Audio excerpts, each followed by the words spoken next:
Today we are going to talk about the basic concepts of thermodynamics and the first law of thermodynamics. But before starting this topic, let me explain you about an exam called GATE. You must have heard about it. GATE stands for Graduate Aptitude Test for Engineering. It is conducted by different IITs and IISc Bangalore. Just like IIT JEE exam before BTech, it is the same exam for the higher education programs such as MTech and PhD. Now you must be thinking, why should I go for MTech? Why should I give GATE? So let me tell you some of the features of the GATE exam. As I told you, GATE are conducted by IITs and IISc Bangalore for their MTech and PhD programs. But not only in IITs and IISc, you can take admissions in NITs also and some state-funded government institutes like TEC University. So what is the benefit of doing the PhD or an MTech from these institutes? Every year and every month actually, you will get some stipend or scholarship from the government organizations. For MTech, it is generally 12,400, while for PhD, it is around 25,000. So means while studying, you can financially support yourself or your family. So now, you must be thinking that I want to go for a job after BTech and not go for higher education. Let me tell you, GATE exam score is also used for government organization recruitment such as PSUs, which include different organizations such as IOCL, Coal India, and GAIL. There are many more. These are just an example. The government organizations, as you know, provide a lot of benefits also, and a lot of big salary packages also. So these are the benefits. I hope you should go for GATE after your BTech. You will have a very good starting of your career. So now we'll start with our topic.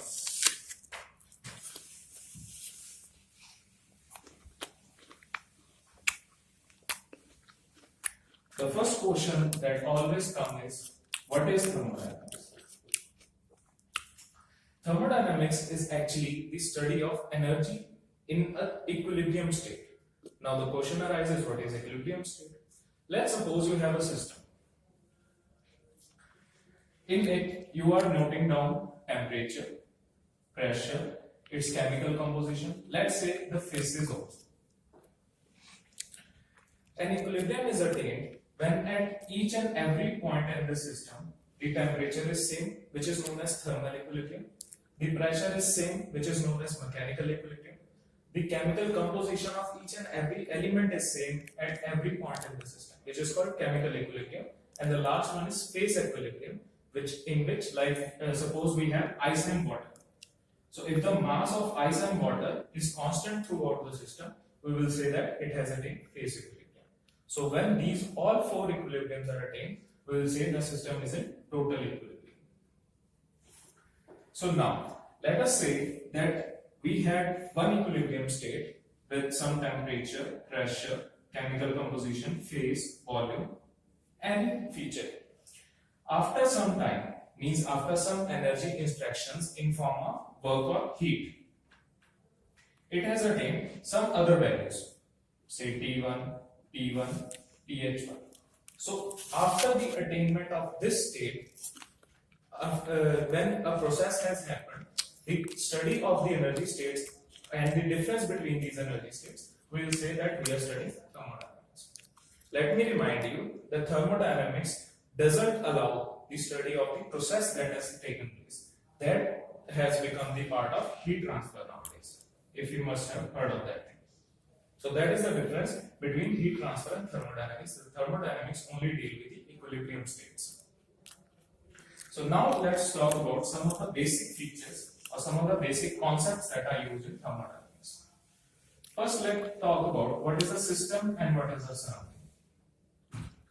We have a big environment and we want to study about a small part out of it. We want to note its temperature, its pressure. Then this only part is known as system, while all the other things left in the environment are called surrounding.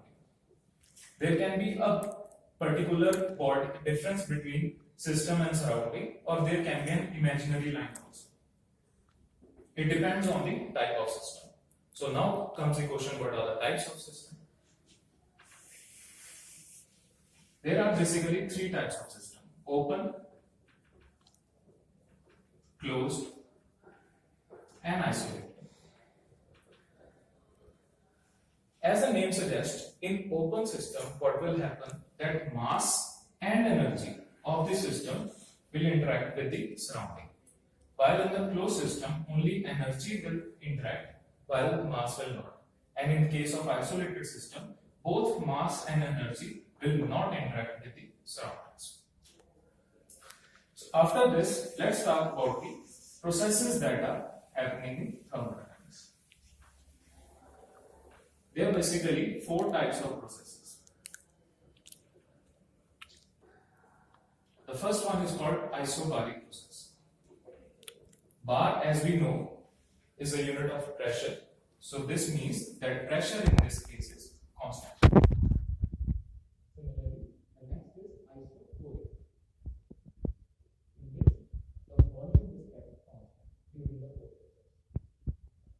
The third one comes with isothermal.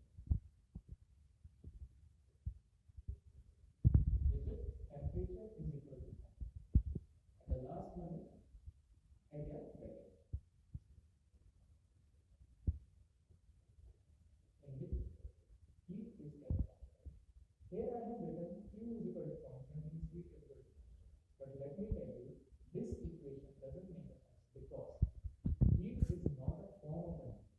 It is actually a transient form of energy, which means whenever an interaction happens, we say that heat has flown from one system to the other.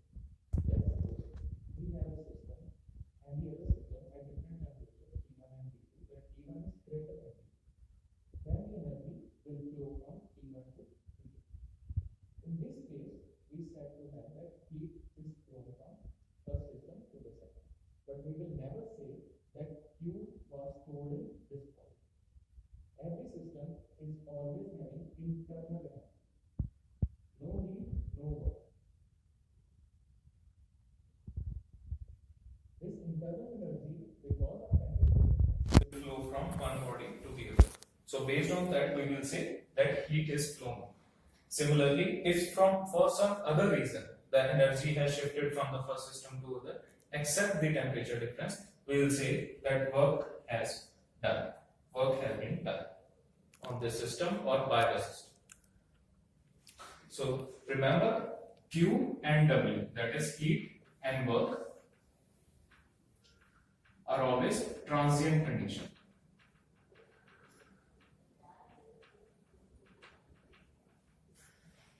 Here one more point I would like to point out, that you will read in books that heat is a low grade energy while work is a high grade energy. Why we say this thing? What is the meaning of this thing? The actual meaning of this thing is, whenever you are applying a work on a body, you can convert that whole energy into the heat. But the problem with heat is you cannot convert the whole heat supplied to a body into work. This is because, let's say we have a body. We are applying work from this side. The molecules of this body will actually move in this side only. So, whole of the work can be converted into another work. But let's say I am heating up this body. What will happen? The molecules of this body will move in this direction also, move in this direction also, and move in this direction also. So what is happening, that the heat supplied to his body is actually converted into work in all the three dimensions. So this means that I can take out only one side of work out of it. So that's why we say that it has become low grade energy.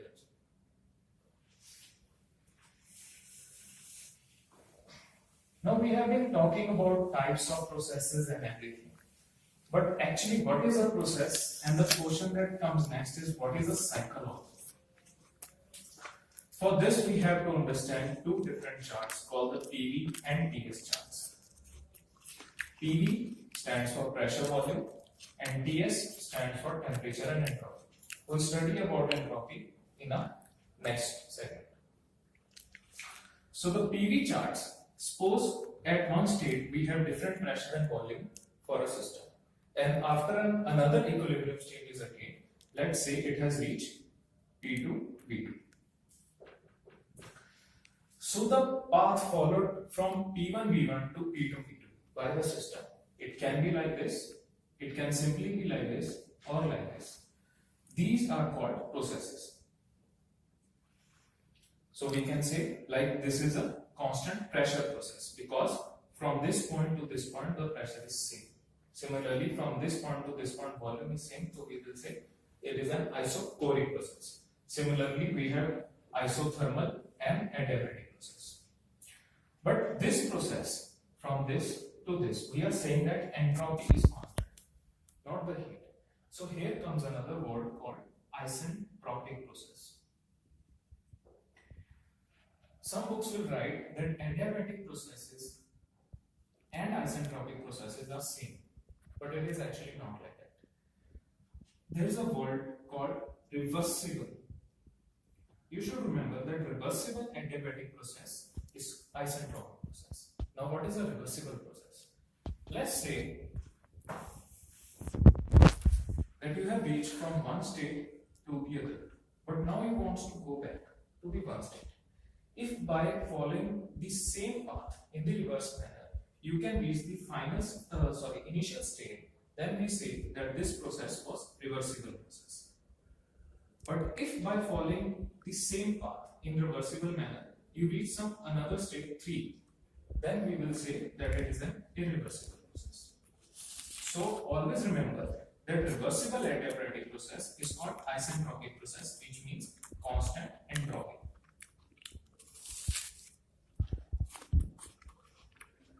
You should always remember this one.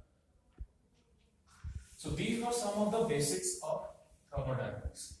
Now let's come to our next topic, which is first law of thermodynamics. The first law of thermodynamics deals with the conservation of energy.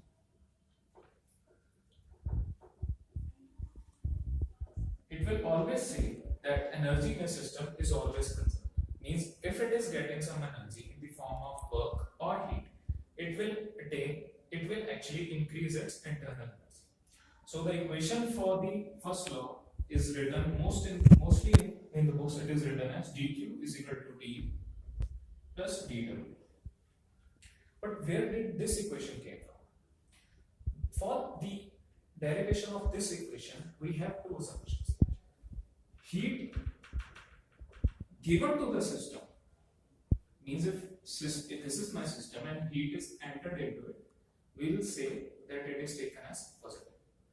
But heat taken out of the system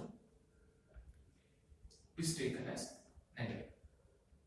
Similarly, for work, the assumptions are if it is done on the system, we will take it as negative, and if work done is by the system, then we will take it as positive. Now, what is the reason that this assumption gave us this equation?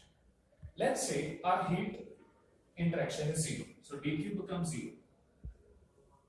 And the work is done by the system. So our dw has to be positive. So what this equation becomes minus of dw.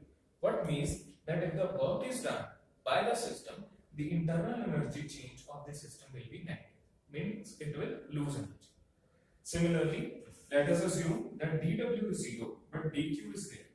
dq is there means it is given to the system. So du becomes equal to dq. Means whole of the energy which is given in the form of heat, that is converted into internal energy of the system. If you change these assumptions, let's say work done on the system is taken as positive, while work done by the system is taken as negative. So now what will this equation become? It will become dq plus dw is equal to d.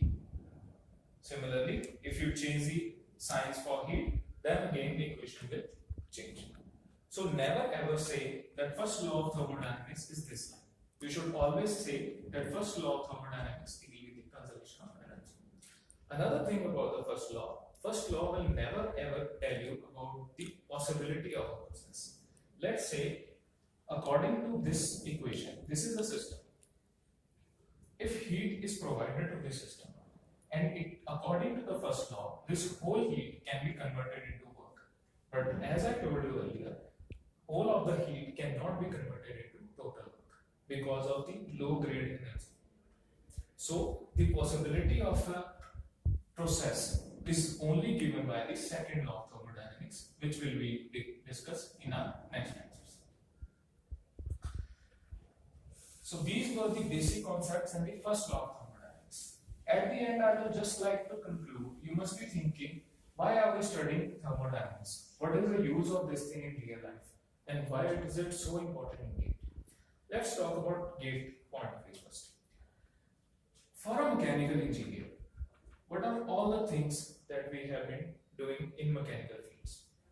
We have been dealing with machines, we have been dealing with robots, we have been dealing with different phase changes or processes like chemical processes, such as change of an ice into water or something. All of these include one thing similar. What is that? Is energy change. In each and every process, there is an energy change. From in one process, energy is transformed from one form to another. For example, in machines, somehow electrical energy is changed into mechanical, or some chemical energy is changed into mechanical energy. So we have to study about these energy states. That's why thermodynamics is very important for a mechanical engineer's basic concepts. Means every subject, whether it is RAC, whether it is TOM, whether it is SOM, you have to have the understanding of thermodynamics to study about the energy changes in those things.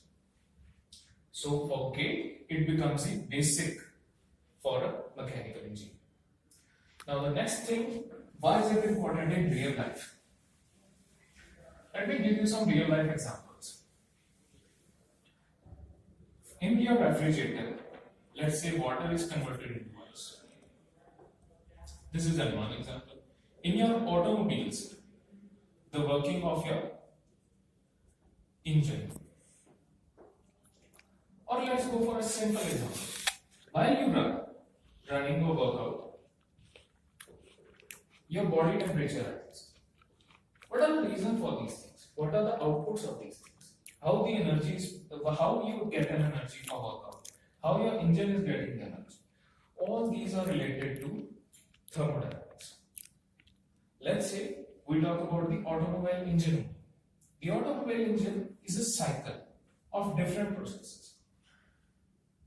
This is an adiabatic process, then a constant volume, then again an adiabatic process, then a constant volume process. So it becomes a cycle where we get, this is a picture, where we get 4 processes forming a working cycle of engine. This is just a basic idea.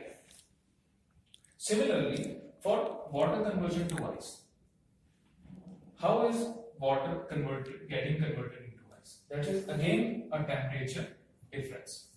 Whenever the temperature of the water is lowered, it is getting converted into ice. Similarly, from where do we get the energy to run or work out?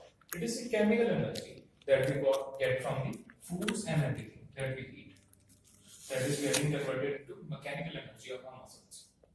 So, what we conclude that thermodynamics not only is important based on a study or a GATE point of view, we'll say that it is important for our daily affairs also. So these were the basic concepts and the first law of